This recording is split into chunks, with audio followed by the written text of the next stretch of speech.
नमस्कार दोस्तों, मेरा नाम है प्रवीण और आप देख रहे हैं पाविका फ्लूइड सेल्स चैनल को एक बार फिर से। तो आज मैं लेकर आपके लिए बहुत ही important topic again from the this is our new subject, this is human resource management. तो आज का टॉपिक है specially introduction to human resource management and its definition. But आगे बढ़ने से पहले अगर आपने मेरा चैनल सब्सक्राइब नहीं किया तो प्लीज़ ये आपसे बहुत बड़ी सी रिक्वेस्ट कि आप मेरा चैनल सब्सक्राइब कीजिए, लाइक एंड शेयर करना मत भूलिएगा, ताकि मैं ऐसे ही एजुकेशनल वीडियोस आपके लिए हमेशा हर पल लेके आता रहूँ। तो चलिए स्टार्ट करते हैं। हमारा सबसे पहले हम डेफिनेशन से स्टार्ट करेंगे, ठीक है। ये व्हाट डज इट मीन, यानी ह्यूमन रिसोर्स मैनेजमेंट होता क्या है। आपको मालूम है कि अगर आपको कोई भी कंपनीज, अगर आपको मालूम होगी, जैसे बहुत सारी कंपनीज का मैं नाम लेना चाहूंगा, एक बजाज हेल्थ केयर लिमिटेड है, फार्मा कंपनीज बहुत सारी होती हैं, हमारे यहाँ पे टेक्सटाइल चिनाब टेक्सटाइल लिमिटेड है। तो हर एक कंपनी में अलग अलग डिपार्टमेंट होते हैं। सबसे पहले डिपार्टमेंट गिना देता हूं, ठीक है। एक कंपनी में जब भी कोई आप काम करोगे, सपोज आप स्टूडेंट्स हो, ठीक है, जब भी आप डिग्री लेके, बीटेक की डिग्री लेके आप या फिर कोई भी डिग्री लेके, सब बीएससी बीकॉम, ठीक है, कोई भी डिग्री लेके किसी भी कंपनी में काम करने जाते हो तो वहां पर आपको अलग अलग डिपार्टमेंट मिलेंगे। डिपार्टमेंट क्यों होते हैं? ताकि कोई भी कंपनी का फाइनल ऑब्जेक्टिव अचीव किया जा सके, ताकि कंपनी अच्छे से रन हो सके, यानी कि कंपनी का गोल अचीव किया जा सके। और उसके ऊपर, यानी कि उसके लिए रिस्पॉन्सिबल कौन होते हैं? हम होते हैं, ठीक है। उसमें से एक डिपार्टमेंट होता है human resource department. Human resource department में अलग अलग डिपार्टमेंट के भी नाम लेना चाहूंगा। लाइक मेंटेनेंस डिपार्टमेंट होता है कि कोई भी अगर मशीन, मतलब कोई भी जो मशीन है उसमें गड़बड़ आ जाती है, या फिर प्रिवेंटिव मेंटेनेंस किया जाता है। ऑलरेडी मशीन काम कर रही है, ओके, मगर उसमें कोई भी गड़बड़ी नहीं है तो उसको भी रेगुलरली चेक किया जाता है कि क्या सारी चीजें ओके काम कर रही है, नहीं कर रही, ओके। एक तो मैंने एचआर डिपार्टमेंट तो आपको बता ही दिया, मैं इसका बारे में ही बताऊंगा क्योंकि हमारा यही आज का टॉपिक है, ठीक है।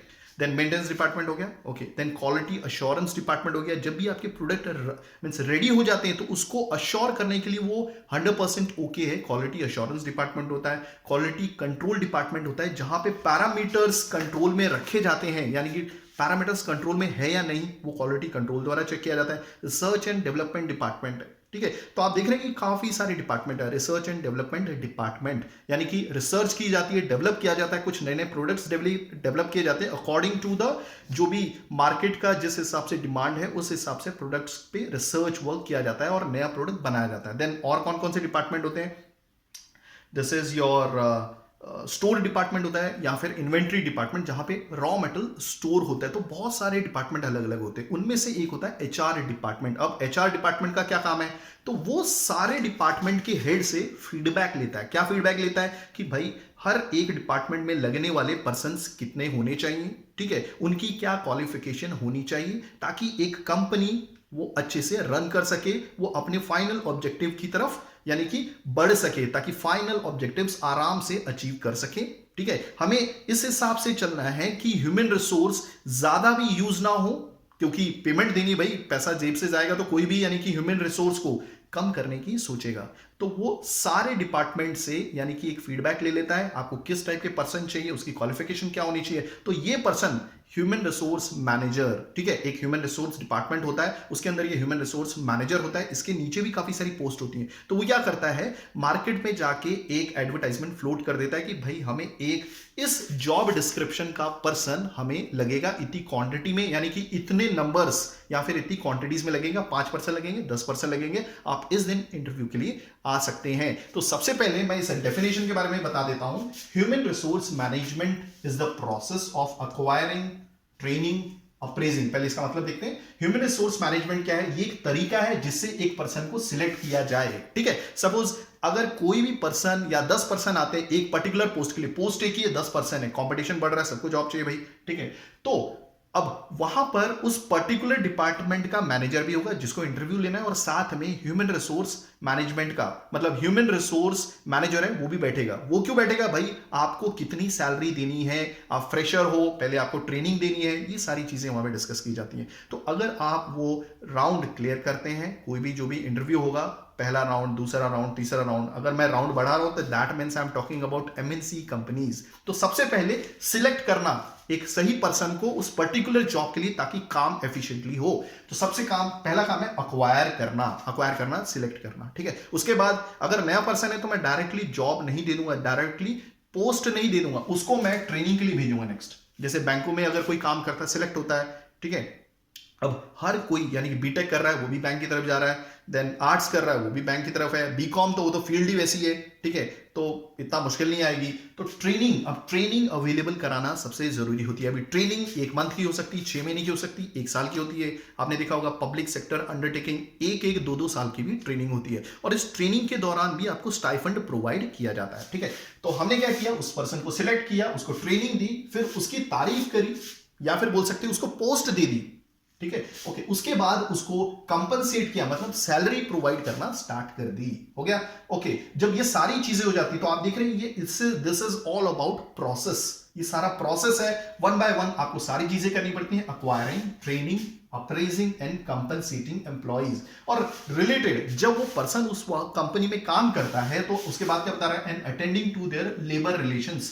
जब वो पर्सन धीरे धीरे काम करने लगता है तो उसके बाकी बेनिफिट्स की तरफ भी कंपनी का ध्यान ऑटोमेटिकली जाता है। और ये रूल है जो गवर्नमेंट ऑफ इंडिया यानी कि फैक्ट्री एक्ट 1948 द्वारा सेट किया गया है, जिसमें उसका पीएफ कटता है, प्रोविडेंट फंड, उसको मेडिक्लेम मतलब इंश्योरेंस पॉलिसी ऑटोमेटिकली मिल जाती है, उसके फैमिली को मिलती है, ग्रेचुइटी से रिलेटेड वो कनेक्ट हो जाता है, अगर कोई लेडीज हैं तो उसको मैटरनिटी लीव मिलती है। तो सारी की सारी पॉलिसीज ऑटोमेटिकली फॉलो होती हैं for the well being of your person. तो आई होप आपको सारी चीजें समझ में आ गई होंगी। अब थोड़ा सा इंट्रोडक्शन देख लेते कि इंट्रोडक्शन क्या है, ठीक है, उसके हेल्थ के बारे में, उसकी सेफ्टी के बारे में, फेयरनेस कंसर्न, यानी कि company is concern means all of its safety, यानी कि जहां पे वो काम कर रहा है वहां पर सेफ्टी का एनवायरनमेंट है या नहीं है। अगर रिस्क है तो वहां पे रिस्क भी बताया जाता है। अब देखिए उस रिस्क को इरेडिकेट नहीं किया जा सकता, उसे निकाला नहीं जा सकता, उस रिस्क को कम किया जा सकता है, मिनिमाइज किया जा सकता है, ठीक है। अलग अलग कंपनीज में अलग अलग प्रोसेस होते हैं, मैकेनिकल इंडस्ट्रीज होती हैं, केमिकल इंडस्ट्रीज होती हैं, इलेक्ट्रिकल होती हैं। अब केमिकल्स में थोड़ा खतरा थोड़ा ज्यादा होता है तो वहां पे ज्यादा सेफ्टी प्रिकॉशंस लिए जाते हैं काम करते वक्त। तो this is all about definition of human resource management. अब इसकी जरूरत क्यों पड़ी, देखिए पहले जमाने में हमारा जो इंडिया है, actually let me check everything is working fine, या अब पहले जमाने में क्या होता था कि हमारा देश जो है वो actually it is based on agriculture, ठीक है, ओके। हमारी जो इकोनॉमी है वो एग्रीकल्चर पे बेस्ड है, ओके। अब जैसे जैसे हमारे इंडिया में ग्लोबलाइजेशन आया, फिर क्या बोलते हैं मार्केट में कंपटीशन आ रहा है, अलग अलग दुनिया की अलग अलग कंपनीज आ रही हैं, बाहर की कंपनीज आ रही हैं, फॉरेन डायरेक्ट इन्वेस्टमेंट हमारे इंडिया में आ रहा है, तो कंपटीशन ग्रो होता है, ठीक है। तो कंपनीज नई नई आ रही है, एफडी आ रहा है, तो डेफिनेटली काफी सारी कंपनी अपने अपने प्लांट्स लेके इंडिया में आएंगी, क्योंकि इंडिया की जो नॉर्म्स हैं वो काफी हद तक मतलब लिबरल है, समझ में आ रही है, ओके। तो लिबरल होने की वजह से कंपनी आ रही है, तो ह्यूमन रिसोर्स चाहिए। तो ह्यूमन रिसोर्स क्या है, देखिए ह्यूमन मींस पर्सन, रिसोर्स मतलब जो भी आपके पास है वो कैसे आप एफिशिएंटली यूज करते हो ताकि प्रोडक्शन बढ़ाया जा सके।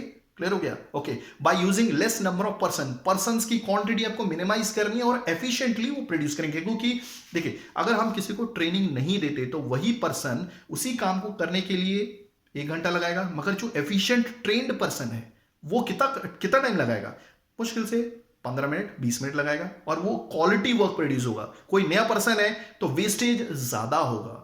आई होप आपको चीजें समझ में आ रही होंगी। इसलिए कोई भी कंपनी पे जब भी काम किया जाता है, कोई भी प्रोजेक्ट पे, ठीक है, या फिर कोई भी मशीन पे जब भी काम किया जाता है किसी पर्सन द्वारा, तो एक स्टैंडर्ड ऑपरेटिंग प्रोसीजर होता है, ठीक है। जैसे अगर मैं बात करूंगा कि कोई अगर एक पर्सन एक इक्विपमेंट पे काम कर रहा है तो हर एक इक्विपमेंट का लॉग बुक होता है जिसमें उसमें कब ब्रेक डाउन हुआ था, उसमें क्या क्या सर्विसिंग की गई थी, तो ये सारी चीजें दर्ज रहती हैं, ओके। अगर हम पास्ट की बात करें इसकी जरूरत क्यों हुई, जैसे जैसे इंडस्ट्रियलाइजेशन हुआ, ग्लोबलाइजेशन हुआ, मार्केट में मतलब इंडिया में या फिर कोई भी देश में इंडस्ट्रीज आना स्टार्ट हुई, तो लोगों की जरूरत है, तो इसी वजह से एक डिपार्टमेंट उभर के आया, that is your personal management, या फिर बोल सकते हैं ह्यूमन रिसोर्स मैनेजमेंट, जो ये देखेगा कि एक कंपनी में लगने वाली वर्कफोर्स का रिक्वायरमेंट कितना है, एफिशिएंटली कितना पर्सन का रिक्वायरमेंट रहेगा।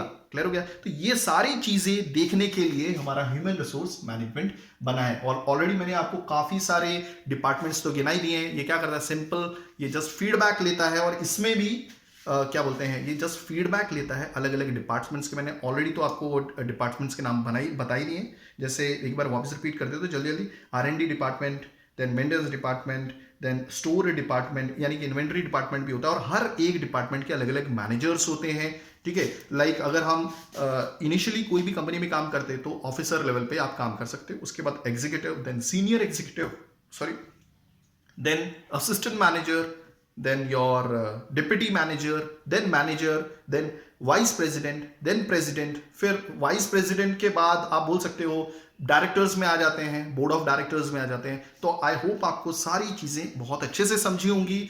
और अगर ह्यूमन रिसोर्स मैनेजमेंट का आपको ये वीडियो पसंद आया तो प्लीज डू राइट कमेंट. मैं पूरी कोशिश करूंगा टाइमिंगली वीडियोस लेके आने की. Let me check everything is working fine. Yeah so thanks for watching. This is all about human resource management. और साथ साथ में हम मल्टीपल चॉइस क्वेश्चन भी करेंगे.